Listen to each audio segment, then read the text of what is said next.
Hi guys, I'm Lilly and it's springtime and that's the time when campers get out again. And today I wanted to show you what I have in my camping rucksack. These are the things that I recommend for every camping situation. This has nothing to do with survival or bugging out, it's just about camping. Stay tuned. Okay, first of all I want to talk about my camping rucksack. This here is a Deuter rucksack. I've tried to use smaller rucksacks, but you can forget it. You need at least 60 liters for summertime camping. And this rucksack here has 60 liters plus 10. It's actually my own personal border. I can't carry more weight than 60 or 70 liters. So as a woman, I don't have the physical strength that a man would have. And that's why I have chosen very lightweight gear. And most of my gear is very expensive because it's so lightweight. Okay, now I'm going to unpack the backpack for you so that you can see what gear that I'm taking and what gear that you shouldn't miss out on a camping trip. Okay, this is the content of my backpack and that's the gear that I would choose for 3 days in the wilderness or for 2 weeks. It doesn't matter. The only thing that matters is food. So if I had to stay a longer period of time in the woods, I would take extra food.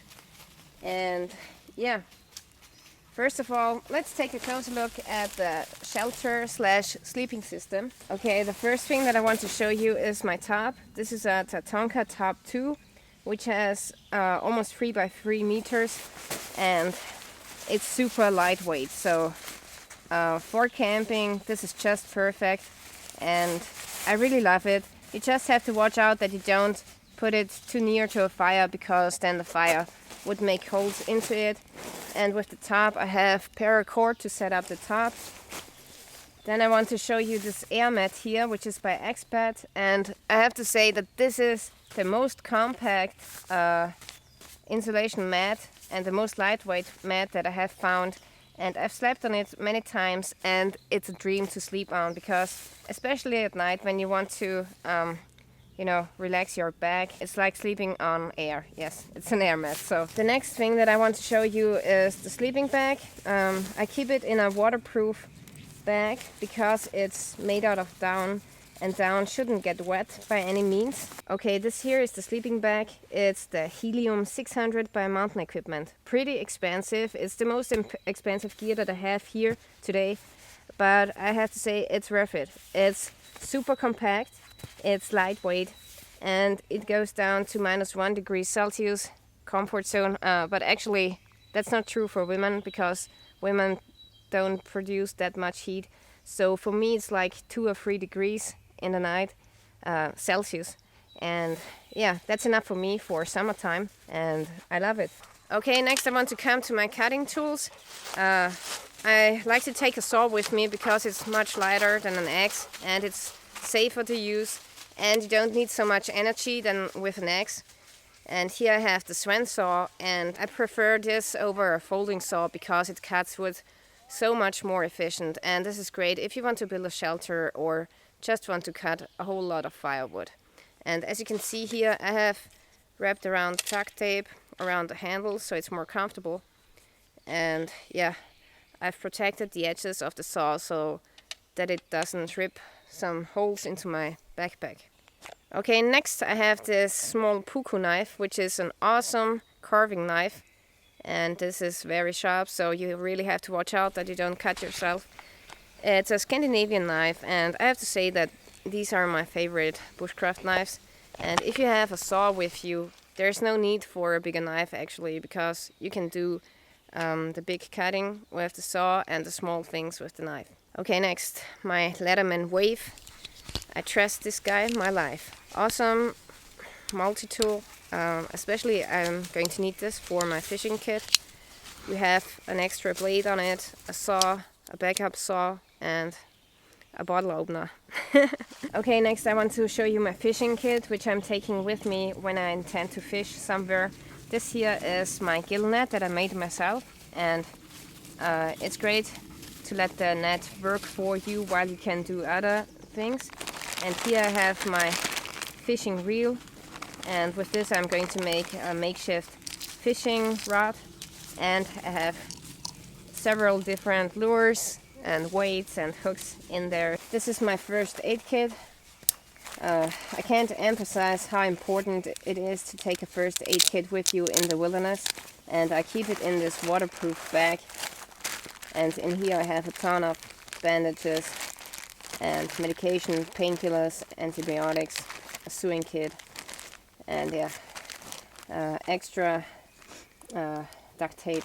Water treatment in the wilderness is very important, so for this I have a mug and my stainless steel Nalgene bottle, and with this you can cook water, but actually it takes a lot of time to cook the water and let it cool off. So what I have here is my water filtration system. This here is the Soya mini filter, and it filters out 99% of the bad stuff, so you're on the safe side using this. And in this pouch I also do have a Write in the Rain notebook, an additional pen, and I have this signal flare, which is great if you need to signal for help. If something happens, you can use this and give away your position, for example, to a helicopter. This cooking pot here is pure luxury, so there's no need to take this with you, but I like to have a cooking pot because sometimes I want to make myself a stew.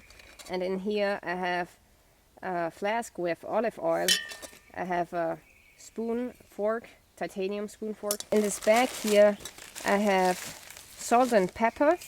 I have spices for the bread and sourdough, which I use for the bread. As you can see, I keep everything in a clear bag so that I can see the content.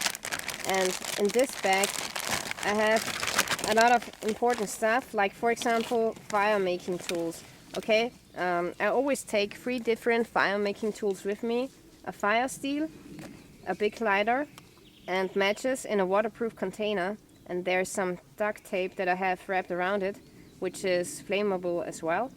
And I always take Vaseline-soaked cotton balls, because sometimes in a real survival situation, when you don't have the time to find tinder, and when you're cold and shivering, you can use this Vaseline-soaked cotton balls, and it will get your fire going.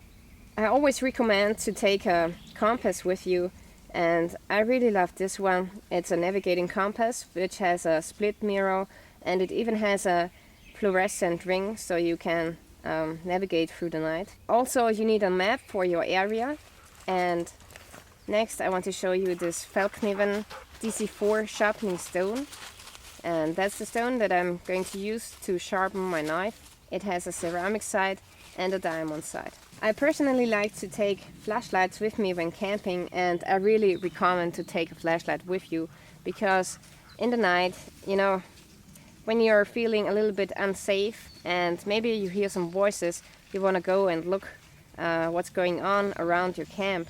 And I really can recommend this headlamp here, which is by the company Night. It's the TH10.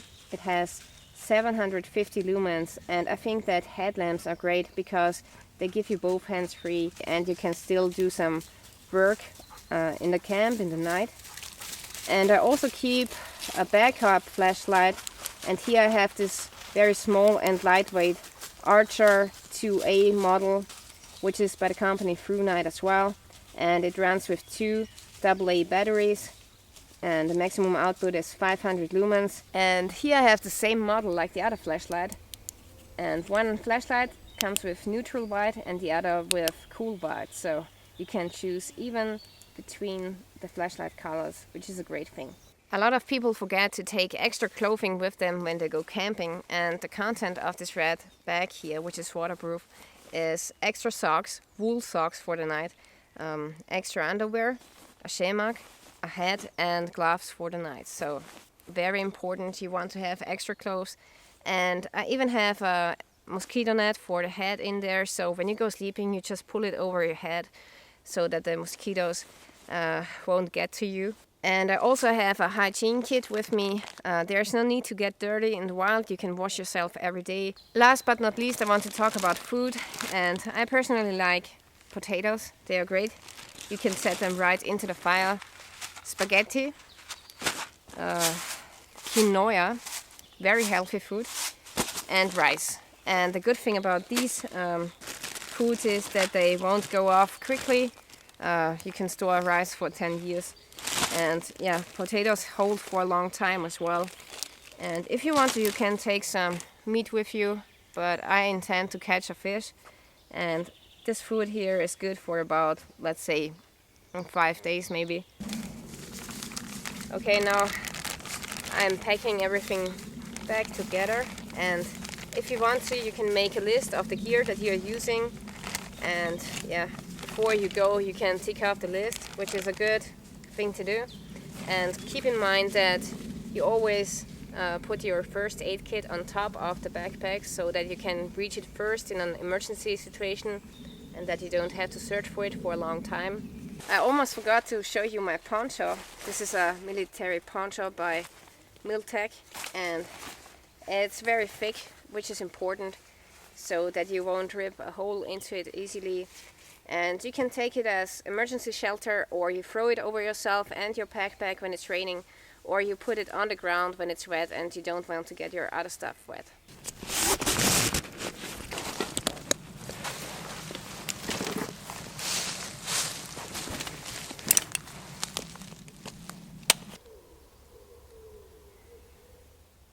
There's one more thing that I want to tell you.